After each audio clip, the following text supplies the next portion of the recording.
Hey, what's up, guys? How we doing? It's Short Stack P back with another video today. Today is 9/11, remembering the Twin Towers falling, all the firefighters and first responders that lost their lives in the event that occurred on that tragic day. I believe I was probably only like 6 or 7 whenever it happened. And I still remember to this day, I was in my second grade teacher's room. Miss Bess, I might have been 8, so maybe third grade. I don't know, something like that. Miss Bess was her name, and we had those big analog TVs that would be up on a mount in the corner of the room, high up. And Miss Bess was in the corner crying. And you know, back then we weren't soft as a world, and Miss Bess put it on, and as a 8-year-old I watched the second plane collide into the second tower, and it was very tragic. Miss Bess, my third grade teacher, she actually had family that didn't survive that, and she was from New York, and it was just very, very tragic. And you know, as a young boy, I didn't quite get what was going on. I knew it was a sad day. You know, I think we got picked up early from school that day. I think that was fun for me. But it was very like a surreal feeling. Like it was almost like I was watching like a Cartoon Network type of thing. I didn't quite understand it, but years later, I'm 31. I'm a husband. I'm a father of 2. And the countless lives lost that day still ring a toll anytime this anniversary passes. And it always brings me back to that young self of mine, sitting in Miss Bess's classroom watching a grown woman cry and wondering why she was crying. And then she turned on the TV and I watched a plane go into a building.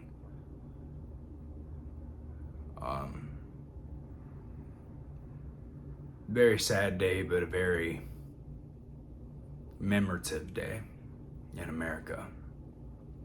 And I just want to say thank you to all of our first responders, our troops that went and defended us and served during those times. Whether or not you believe we should have been over there or not, I wanted to say thank you for your service during those times. And yeah, we won't never forget that day. We won't. It was a very tragic day in American history. And so was yesterday. Today's 9/11. Yesterday was 9/10. Yesterday, a young politician in the making, I guess you would say. He was in politics, but he wasn't a congressman, he wasn't a senator, he wasn't a mayor. He wasn't a presidential candidate. No, a dad. He was a dad. He was a husband.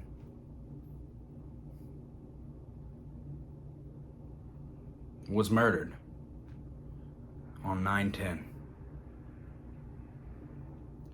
And that young man's name was Charlie Kirk. He was a conservative activist with deep, deep religious values. His religious values is what drove his political activism.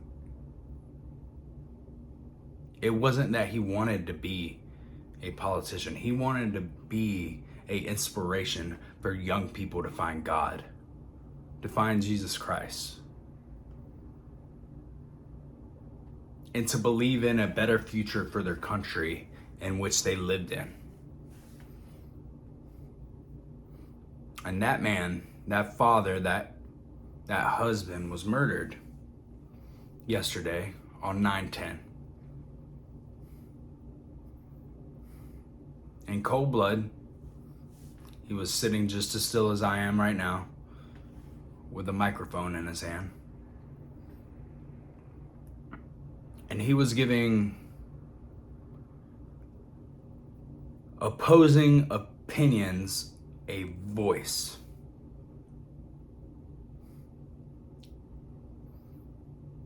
Meaning, he didn't just want to have his side of the argument and that's it.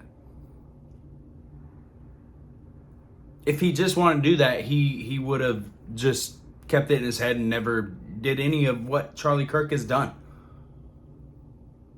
He wanted to hear the other side of the argument and then state his side as well, and for you to hear his. There was never any malicious intent about it. The same way I'm a human being with a different social security number than you is the same way he was. He is a different individual than you are. We're assigned social security numbers through the government. That means we're a different person than the next person. That's just a number. We're all different people than the next person. We don't agree on everything. And that was his whole basis. We don't have to. I want to hear what you have to say, and here's what I have to say. Let's talk about it. Let's have a debate. Let's have a discussion. Let's have a heated exchange about it. And if we can come out on the exchange a better person on both sides, then great. If we can't, okay, then we can't. He doesn't hate anybody. He's never hated anybody in any of his debates. He's never assaulted anybody. He's never raped anybody. He's not a convicted felon. And his biggest thing is whenever we stop talking about it is whenever the violence happens. Well, guess what? Some individual was done talking about it because he didn't like what Charlie was saying. He didn't want to talk about it. He wanted to be that person that stayed at home with his own ideas in his head. And if you didn't agree with him, he wasn't going to say it to you. But he's going to show up to your event and kill you for it. He didn't want to show up to your event and talk to you about it. He was just going to show up to your event and kill you for it. Today's a very sad day. It's 9/11. Yesterday was a very sad day as well in American history. I heard a comment yesterday. I was watching the Daily Wire, Ben Shapiro's show, and Matt Welsh and all the other good people over there at the Daily Wire. And I was just kind of getting the update. I know they know Charlie very well, and one of the speakers that was on said something that just really hit me hard. Because I'm a father of two. I'm a father of a daughter, and I'm a father of a younger son, just like him. I'm 31, just like him.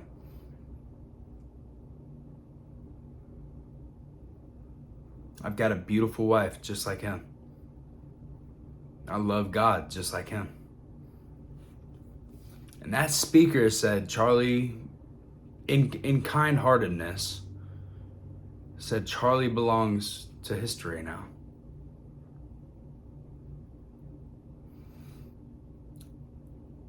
And if you take a step back and just think of that, Think about your life and what you have done with your life. If you were to die tomorrow, you do belong to history. And what have you done with that history? What have you left behind? Is there anything of significance that has occurred in your life that people would remember you by?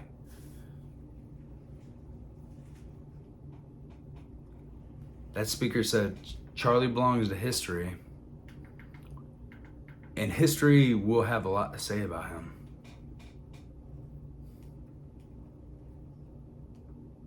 He could go down as the next Martin Luther King.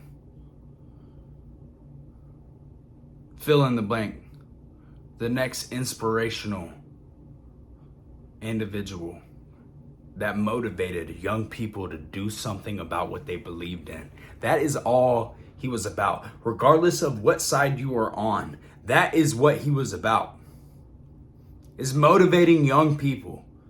If you didn't agree with him, he motivated you to go out and talk what you believed in. And he was fine with that. You didn't have to agree with him.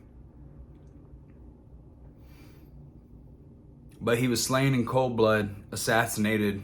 He didn't pass away. A lot of people are saying he passed away. Passed away is of natural causes, old age, sickness. It was coming. No, this was a murder. This was an assassination. And it was pure evil.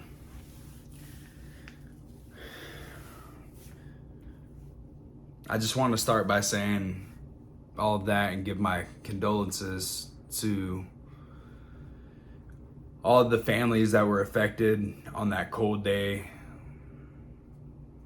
whenever the Twin Towers fell. And to Charlie Kirk's friends and family. And I'm gonna get into a little bit of the news and the updates of what's going on. I got my wife behind the camera, and we're just gonna kind of talk about what all has transpired in the last 24 or so hours, and just kind of get caught up on everything and go from there. But please, guys, leave some prayers for Charlie and his family and all the families that were impacted from 9/11. Blake, where are we at with all the updates on everything? So yesterday, after they locked down the campus because it's on lockdown, nobody's having classes or anything right now. They had 2 individuals that were detained and then later released, so neither is connected. So I know we said yesterday about the old man that he was going a little crazy and whatnot, so Right. He was one of them. He got released.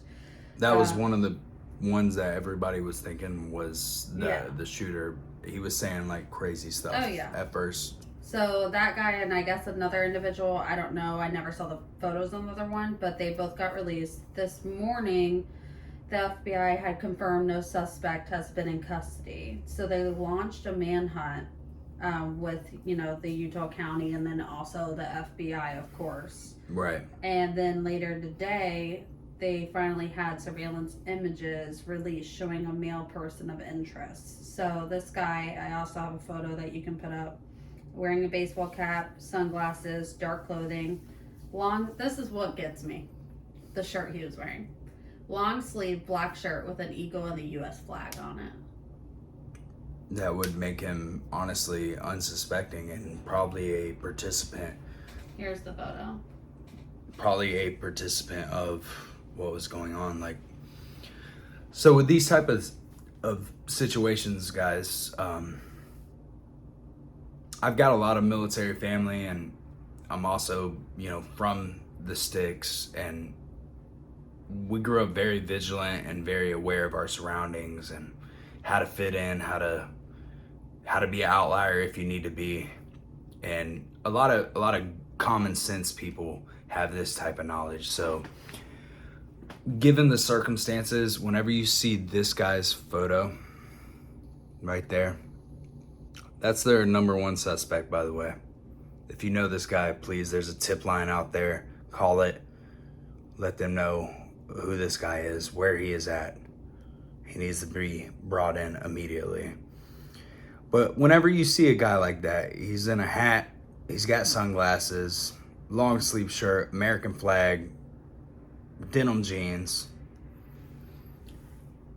That doesn't fit the ideological description of someone that would be targeting a guy like Charlie Kirk. It fits somebody that would be there at a mass event to support him. Oh, 1,000%. So after this individual pulls the trigger, he is easily able to blend in with the mass chaos that is going on, if that makes sense.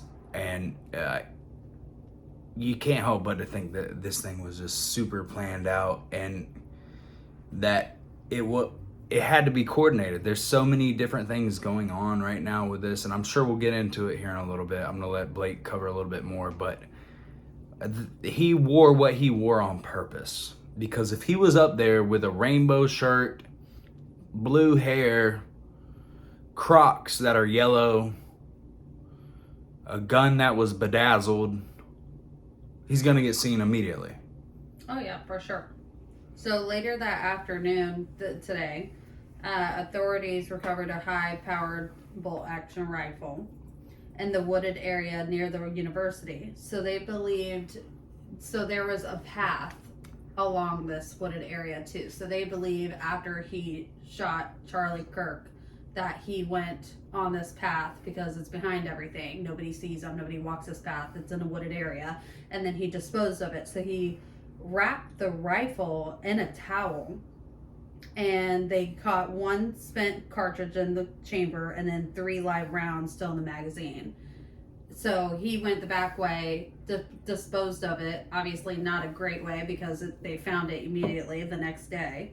And so later today, this was one of the newest updates, they have the forensic team document a shoe print, a palm print, and a forearm print. And it was sent to be analyzed for DNA, fingerprints, everything like that. They are now offering a reward of $100,000 for anybody that can give information, because he looks like a college kid. Like, they're saying he has to be college age. Exactly. And I wanted to touch on that really quick. So there's a running theory on this young man, the potential suspect that killed Charlie Kirk. If you go back and watch some of these videos, you'll see a few strange things. You'll see some of the guys behind Charlie or to the sides, giving baseball type code. And then shortly after, right after Charlie was shot, you'll see a couple people in the crowd just, yes, I knew it was gonna happen, cheering like, he did it. There's a running theory right now that there's a private Discord, meaning like a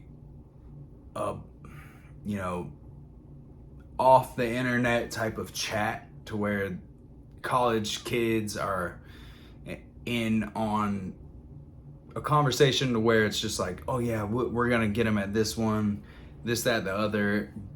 And then finally somebody chirps in, like, for instance, user 56928, I'm gonna get him this one. It seems like there was a Discord where a lot of college students saw user da say that he's gonna get him at this one in Utah. But the whole thing about it is if there is that Discord, it takes a lot of balls to actually do that and pull the trigger. It seems like if you add the guys giving the baseball codes and all that, it seems like somebody had to get to a young man, just like they got to the young man that tried to assassinate Trump, and coordinate it, make it happen. Oh, for sure. That shot is not an easy shot. No, they had a director of, I don't know if it was the FBI or something, come out, and he was giving his opinion on it. And he was like, from that caliber of being that far away, over 200 yards, Yeah. a shot like that, you have to take in consideration how you're breathing, Yep. the wind of Yep. it. Like It's the shot, the caliber round was not a sonic round. It wasn't. It was a bolt action like 30-06. It wasn't like a 5.56 or anything crazy like a 50. Like it wasn't anything like that. It was a subsonic round, and he had training. This young man had training. They are saying that it should have been a headshot, but maybe he didn't factor in a couple things possibly in his training. So it should have been a temple shot. It came down to the neck. The neck, the jugular is still a lethal shot, guys. And it just, that running theory of that Discord to where it seems like college students might have known about this. They just might not have thought it was for real. And it just brings me to a point of, why? Why are you so angry? Your whole life that you've been fed this brainwashed energy and this brainwashed bullshit that the Republican, the conservative man is just this great big bully that is here to just put you down and he's gonna hurt you. Why are we the ones getting killed? Attempted killed over and over again. Our leaders, the guys that have the most religious values and the most life-changing and ideologically the best interest for your country. Whenever that comes up on the Republican side, we have to suffer and fear for our life from a lone mental ill gunman. But we, as Republicans and conservatives, have never asserted violence on Joe Biden, Kamala Harris, Obama for 8 years. There's never been once even a scare.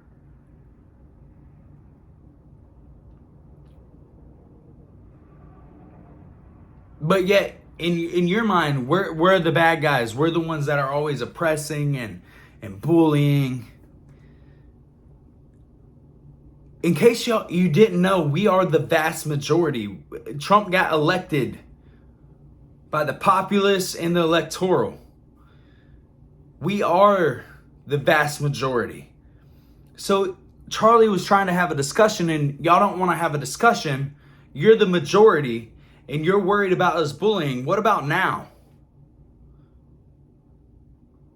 That has to scare you. You're already worried about us being too dominant. That has to scare you now. It scares me.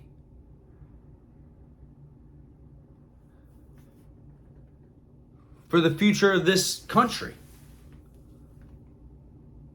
You've pushed things too far. You murdered an innocent man, a father, a religious man. That wasn't changing your rights. That wasn't doing anything other than challenging your ideas. But you didn't want to talk about it. You murdered him. So now those big bad guys, the Republicans, the conservatives, do you think they want to talk about this anymore? I don't think they do.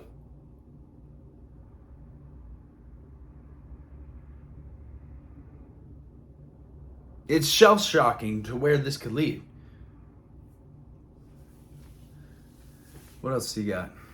So apparently the Vice President, J.D. Vance, met with family and close friends in Salt Lake City today, and they traveled with Kirk's casket to Phoenix on an Air Force Two. So I guess they're bringing him back home. That's where he's from. Yeah. Arizona, right? Yeah, yep, Arizona. Um, I was trying to find the post that I was talking about earlier about that guy. I found another one though. So he was shot at a distance of 150 yards to 200 yards. Everyone's just saying that another conspiracy on it is obviously an inside job from just how calibrated it had to be, the serious training, the frequent practices you would have to do. Like, I'm talking, you'd have to be practicing a couple times a week. I hunt my whole life. I've hunted. My farthest shot I've ever made and got a kill is 150 yards. This shot was greater than 150 yards. Yeah. At a public event with pressure on you,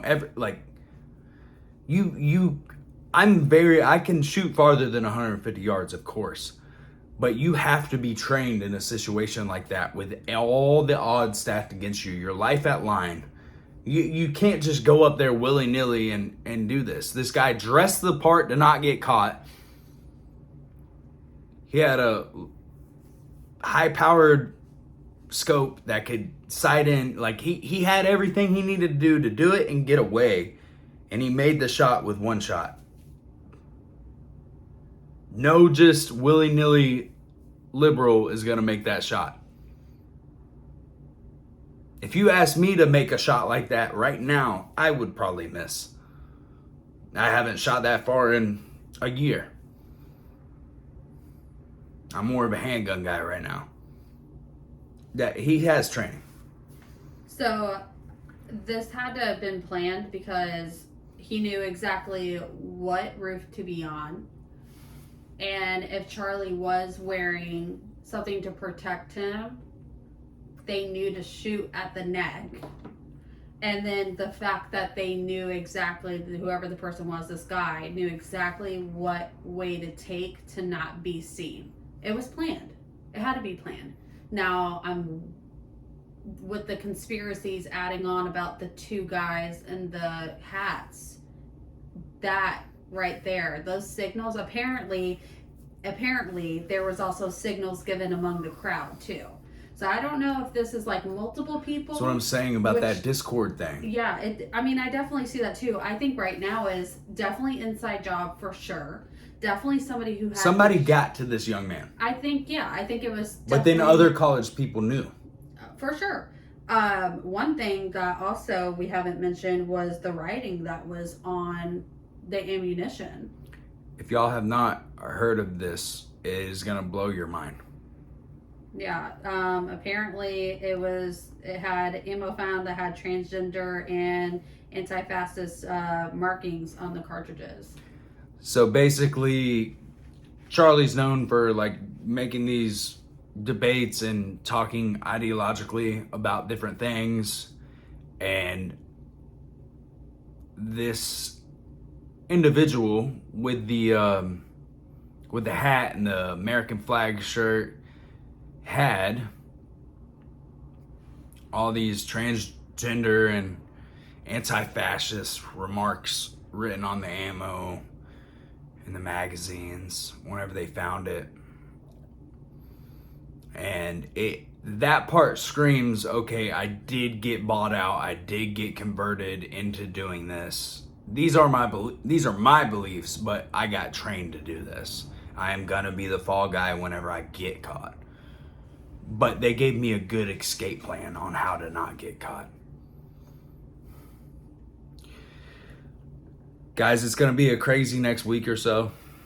We're gonna have a lot more updates coming in. We love you here at my household. And we just want you guys to send prayers along with us to Charlie Kirk's family. And today's 9/11. Please pray for any of the families that were impacted that tragic day. And let's try to push through this and just keep trying to be a better country and better fellow humans. Until next time, we love you.